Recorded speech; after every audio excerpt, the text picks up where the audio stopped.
नमस्कार, mystery news में आप सभी का स्वागत है। दिन भर के तमाम खबरों के साथ मैं हूं शिल्पा और चलिए खबरों की शुरुआत करते हैं। चाहिए एप्रूवल परमिशन के लिए हाई स्कूल की बिल्डिंग के लिए परमिशन करनी चाहिए। मदरसा कौन लोग मदरसा कब्रिस्तान में फिर आप दिखा देंगे पूरे हिंदुस्तान में।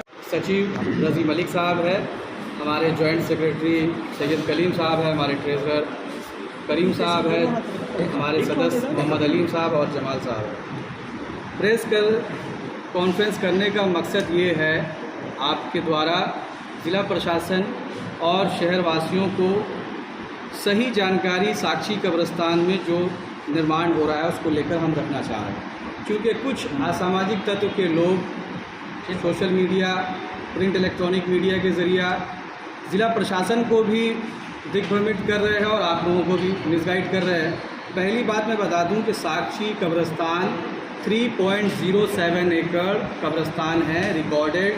आप इससे पहले का रिकॉर्ड अगर देख ले 64 का या 37 का रिकॉर्ड देख ले, 110 साल पुराना साक्षी कब्रिस्तान है, जिससे मुस्लिम समुदाय की आस्था जुड़ी हुई है। जहां हम अपने घर में जो लोगों का देहांत हो जाता है उनकी बॉडी को वहाँ दफन करते हैं।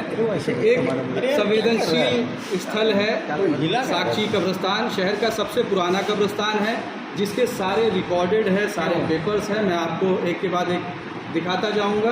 मैं पहले अपनी बात रख दूं, उसके बाद आपकी तरफ से जो सवाल होंगे वो लिए जा सकते हैं। सारी चीज़ें ऑलमोस्ट हमारा वहाँ पर 16 से 17 हज़ार स्क्वायर फीट कंस्ट्रक्टेड एरिया था। अभी हम जो रिकन्स्ट्रक्ट कर रहे हैं, जब हमने जानने की कोशिश की कि जेएनएससी को नक्शा पासिंग करने का अधिकार ही नहीं है, तो हम किस कंसर्निंग डिपार्टमेंट के पास जाए नक्शा पास कराने के लिए। हम रिकन्स्ट्रक्ट कर रहे हैं। हमने वर्बल जेएनएससी के पूर्व स्पेशल अफसर कृष्ण कुमार से भी बात की थी। हमने land head Tata steel Amit Kumar Singh से भी बात की थी। उन्होंने कहा कि हमारे अधिकार क्षेत्र से ये बाहर है और ये कोई अतिक्रमण नहीं हो रहा है जो एक वर्ग विशेष कह रहा है कि वहाँ कुछ असामाजिक तत्व के लोग भू माफिया और न जाने क्या क्या कह के संबोधित कर रहे हैं। तो ये कब्रिस्तान कमेटी के लोग आपके सामने समक्ष मौजूद है। आप किसी भी थाना क्षेत्र में जाकर हमारे बारे में जानकारी ले लीजिए कि किस तरह के लोग कब्रिस्तान कमेटी 1394 मैं रिकॉर्ड के साथ आपसे बात कर रहा हूँ। पुराना प्लॉट नंबर 2570 है और ये टाटा लीज़ के अधीन नहीं आता है। पहली जानकारी आप लोगों के लिए ये है कि ये टाटा लीज़ के अधीन नहीं आता है। शहर में 9 एकड़ ज़मीन ऐसी है जमशेदपुर टाटा शहर में जो टाटा लीज़ के अधीन नहीं आती है। उसमें 3.07 एकड़ साक्षी कब्रिस्तान है। ये इसके दस्तावेज़ है टाटा लैंड के भी, और ज़िला प्रशासन भी इस बात को जानती है, क्योंकि जो ज़मीनें टाटा लीज़ के अधीन है उसका नक्शा पासिंग के लिए एक बॉडी है जिसको JNSC Jamshedpur notified area committee कहा जाता है, जो टाटा कमांड एरिया में मैप नक्शा पासिंग का काम देखती है।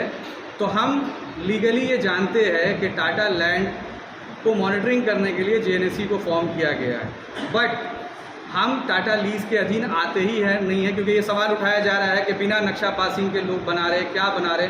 पहले तो मैं ये स्पष्ट कर दूं कि साक्षी कब्रिस्तान के अंदर क्या चीज़ें होती, किसी भी कब्रिस्तान के अंदर आप चाहे जिस समुदाय से बिलोंग करते हो, हर कोई दूसरे समुदाय के, चाहे वो बर्निंग घाट हो, स्वर्ण रेखा या पार्वती घाट हो, हम लोग भी जाते हैं मुस्लिम समुदाय के लोग, और आप भी अपने कुछ साथियों के देहांत पर कब्रिस्तान कभी न कभी गए होंगे। तो कब्रिस्तान परिसर के अंदर जब आप दाखिल होते हैं तो एक जनाजा हॉल होता है, जिसमें जब किसी का देहांत होता है मुस्लिम समुदाय में तो उसको पाक साफ करके नहलाने के बाद उसकी एक नमाज़ पढ़ी जाती है, जनाजे की नमाज़, जिसके लिए एक जनाजा हॉल होता है कब्रिस्तान के अंदर, जो एग्जिस्टिंग है, जिसकी बिल्डिंग सारी चीज़ें जो जर्जर हालत में थी। मैं ये सारी आपको दिखा दूं कि किस हाल में वो बिल्डिंग थी जो आज से 70 साल पूर्व बनी। ये हमारा मेन गेट है जो सिर्फ़ और सिर्फ 9 फीट चौड़ाई है इसकी, जहां हज़ारों लोग अंतिम संस्कार में शामिल होते हैं। और ये हमारा पुराना स्ट्रक्चर है जिसकी फ़ोटोग्राफ्स मैं आप लोगों को दिखा रहा हूँ। ये आप देख सकते हैं, जनाजा हॉल है ये, इसको जनाजा हॉल कहा जाता है, जो तकरीबन 10,000 स्क्वायर फीट का था कंस्ट्रक्टेड एरिया। साथ ही ये वज़ू खाना, जब लोग कब्रिस्तान में आते हैं तो मुंह हाथ पैर धो के वज़ू करते हैं, पाक साफ़ होते हैं, मुस्लिम समुदाय में एक क्रिया होती है। तो ये सारी चीज़ें जो 100 साल से वहाँ स्ट्रक्चर था जो बहुत ही जर्जर हालत में था।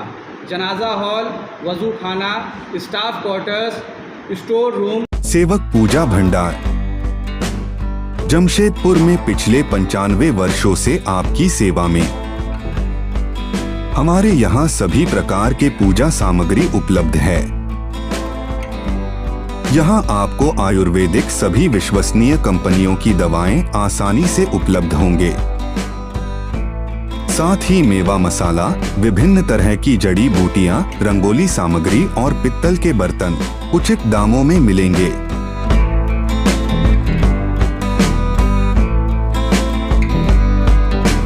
तो एक बार अवश्य पधारे। हमारा पता सेवक पूजा भंडार, शॉप नंबर 3, मसाला पट्टी, बिष्टुपुर, जमशेदपुर।